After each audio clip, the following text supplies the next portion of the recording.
আসসালামু আলাইকুম বন্ধুরা, কেমন আছেন সবাই? আশা করি সবাই অনেক অনেক ভালো আছেন। ফ্যামিলিস কুকিং এ আপনাদের সবাইকে জানাই স্বাগতম, অভিনন্দন। আজ রান্না করব শক্ত মুরগি বা কক মুরগি যে যাই বলেন। এমনভাবে রান্না করলে গরুর মাংসকেও হার মানাবে।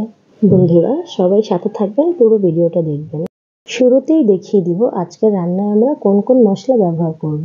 শুকনা মরিচ, জিরা, লবঙ্গ, গোলমরিচ, স্টার, এলাচ, বড় এলাচ, জয়ফল, জয়ত্রী, দারুচিনি। এই মশলাগুলো আমি ভাজবো না, সবগুলো মশলা একসঙ্গে গুঁড়ো করে নেব। মশলাগুলো গুঁড়ো করে নিয়েছি, এই যে বন্ধুরা এরকম হয়েছে। এবারে আমরা চলে যাব রান্নায়। চুলায় প্যান বসিয়ে তেল দিয়ে দিলাম। এবারে দিয়ে দিলাম 2টা তেজপাতা। এবারে দিয়ে দিলাম 1 কাপ পেঁয়াজ কুচি। পেঁয়াজ কুচি হালকা করে ভেজে নেব। পেঁয়াজ কুচি হালকা করে ভাজা হয়ে গেছে, এবারে দিয়ে দেবো আদা রসুন বাটা। আদা রসুন বাটা 1 মিনিটের মতো ভেজে নেব। এরপরে দিয়ে দেবো গুঁড়ো মশলাগুলো। মরিচ গুঁড়া, হলুদ গুঁড়া, ধনিয়া গুঁড়া, পরিমাণ মতো লবণ। এরপরে দেব আমরা যে মশলাটা বানিয়ে নিয়েছিলাম রেসিপির শুরুতে, ওই মশলাটা অর্ধেকের বেশি দিয়ে দেব, কিছুটা আমরা রেখে দেব।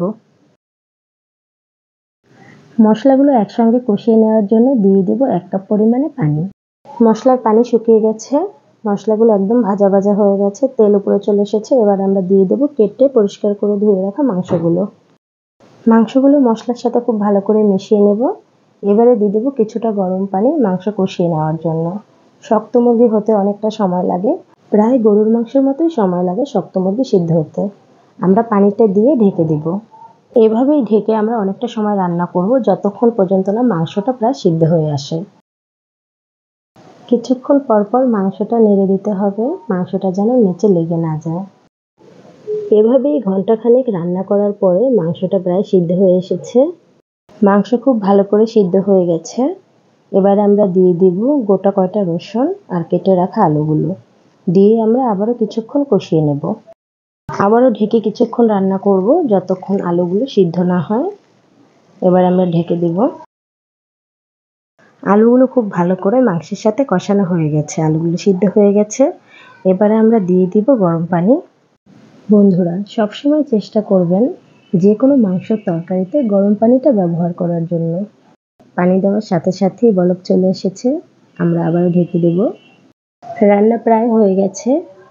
তরকারিটা নামানোর ঠিক 5 মিনিট আগে দিয়ে দিব 5-6টা কাঁচামরিচ, আর দিয়ে দেব যে মশলাটা আমরা রেখেছিলাম ওই মশলাটা দিয়ে দেব। 5 মিনিটের জন্য তরকারি আবারও ঢেকে দেব। তরকারি রান্না সম্পূর্ণ কমপ্লিট। দেখতেই পাচ্ছেন বন্ধুরা তরকারিটা দেখতে কি সুন্দর লাগছে।